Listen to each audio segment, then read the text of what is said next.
Halo sahabat gembala, jumpa lagi dalam obrolan pengembalaan. Harap saudara menikmati podcast ini dan senang dapat menjadi berkat bagi para gembala. Dan harap para gembala juga dapat memberikan komen di podcast saya sehingga saya bisa mendapatkan masukan dari saudara-saudara. Tujuan saya adalah supaya gembala-gembala diperkaya, dikuatkan, karena dengan belajar bersama kita saling menajamkan satu kepada yang lain. Kata Amsal, besi menajamkan besi, manusia menajamkan sesamanya. Dan saya sebagai seorang yang menggembalakan para gembala, karena saya adalah seorang pimpinan sinode, maka saya tidak merasa lebih, tapi justru saya ingin juga belajar dari saudara-saudara. Jadi kita akan bersama-sama belajar para gembala, bagaimana kita maju melangkah lebih efektif dan berhasil seturut dengan apa yang Tuhan rencanakan dalam kehidupan kita. Topik kali ini tentang rapat. Bagaimana membuat rapat itu menjadi sesuatu yang menyenangkan dan tidak menakutkan. Nah, itu. Jadi kenapa saya mengangkat soal rapat? Karena banyak gembala merasa takut rapat ya, stres kalau rapat ya. Kenapa bisa stres kalau rapat? Karena rapat-rapat itu kesempatan bagi majelis melakukan evaluasi BPJ atau majelis, di tempat kami disebut BPJ atau Badan Pengurus Jemaat atau umumnya disebut majelis, yang dipilih merasa seperti wakil jemaat, dan dia ada banyak orang atau beberapa dari antara majelis yang agak vokal menyuarakan kritik yang begitu tajam, dan mungkin dia tidak mendengarkan dengan baik, dia sudah melontarkan kritikan sehingga banyak gembala ya trauma, banyak sekali gembala trauma dengan rapat. Nah, bagaimana menolong gembala supaya rapat itu menjadi menyenangkan? Karena begini, tanpa rapat tidak ada keputusan yang dapat kita sebut sah, karena gereja kita menganut presbiterial. Artinya presbiterial sinodal, memang ada putusan sinode, tetapi putusan sinode yang harus terimplementasi dalam presbiter. Presbiter artinya majelis-majelis mengambil keputusan untuk dilaksanakan. Jadi kalau tidak ada putusan majelis bersama gembala, maka ketika dilaksanakan menjadi ilegal. Jadi pasti membutuhkan rapat. Dan rapat itulah yang justru ditakutkan oleh gembala. Nah, bagaimana membuat rapat itu menyenangkan dan tidak menakutkan? Jadi yang pertama bagi para gembala, ingat, ketika kita mulai rapat, kita adalah ketuanya. Nah, mungkin ada di gereja lain disebut tim Dewan Hamba Tuhan. Tetap dia harus mendesain agenda. Jadi jangan saudara atur agenda saudara ya. Jadi saudara yang menyusun agenda rapat. Kemudian yang kedua, saudara memang harus mempersiapkan report rapat dengan menjelaskan ya, report. Jadi mulai dengan report ya, menjelaskan perspektifnya. Kemudian tentu akan ada feedback ya. Nah, feedback inilah yang kadang-kadang menakutkan, di mana orang mulai memberikan masukan. Ingat, gembala harus stay cool, tenang. Jangan libatkan emosi saudara, jangan libatkan perasaan. Zaman sekarang istilahnya baper. Saudara harus mempertunjukkan, begitulah hamba Kristus. Kadang-kadang harus mendapatkan kritikan, disalahpahami. Tenanglah, jadi cool ya, tenang, jawab secara profesional keluhan-keluhan itu, misalnya kehadiran yang semakin berkurang, persembahan yang menurun, kinerja dan sebagainya, jelaskan penyebab-penyebabnya. Dan saudara jangan bawa perasaan ya. Nah, karena sudah bawa perasaan emosi, akhirnya saudara akan menjadi orang yang berprasangka. Berprasangka itu akhirnya menjawab sudah tidak normal, sehingga terjadilah perdebatan, bahkan berujung kepada perselisihan dan seterusnya yang membawa sakit hati. Nah itu hati-hati, kalau sudah sakit hati bahaya.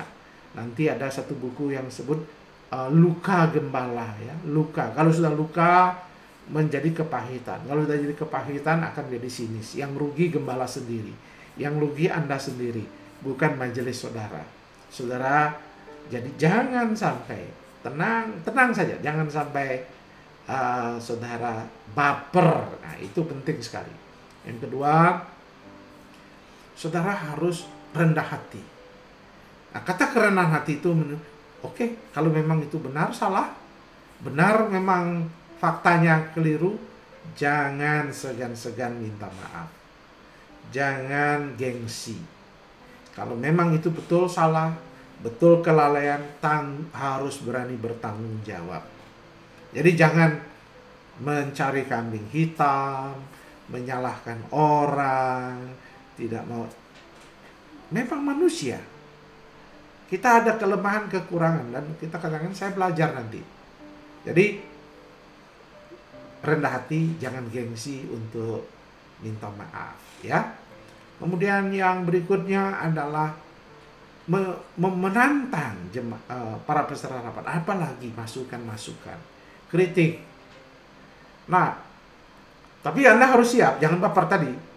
Anda memberikan diri, membuka diri. Nah, biasanya ketika gembala-gembala itu membuka diri seperti itu, dia akan dilatih untuk terbiasa menerima kritik dan masukan. Dan tidak akan menjadikan sesuatu itu baper. Jadi, dia akan enjoy terhadap masukan-masukan. Dia tidak terima. Awal-awalnya mungkin dia susah, ya. Awal-awalnya mungkin dia terpukul ya, tapi lama-lama dia akan terbiasa untuk melatih. Nah, jadi saudara justru menantang. Ayo kasih masukan, kasih kritikan dan seterusnya, kasih itu. Nah, itu yang penting. Kemudian berikutnya, supaya rapat itu menyenangkan, ciptakanlah PIC. Artinya jangan saudara sendiri yang mengambil tanggung jawab. Misalnya ada perayaan Natal, ada penanggung jawabnya. Ada acara ini, ada penanggung jawabnya. Ada keputusan yang mau diambil, maintenance gereja, pengecetan, ada PIC, penanggung jawab. Kenapa? PIC inilah yang akan kita ajak berkomunikasi.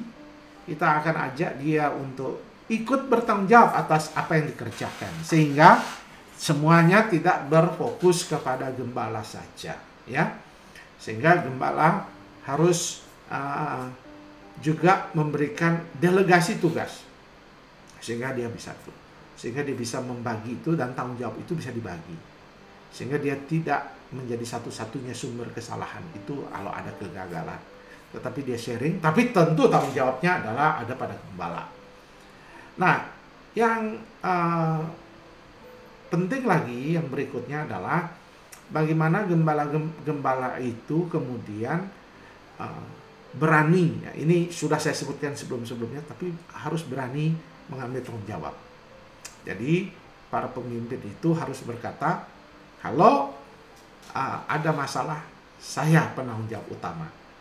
Ya, jadi jangan saudara merasa bahwa itu bukan salah saya. Kita tidak boleh bermain seperti anak-anak. Waktu saya kecil, saya pernah menjatuhkan toples. Ketika ibu saya, siapa menjatuhkan ini? Oh, bukan saya.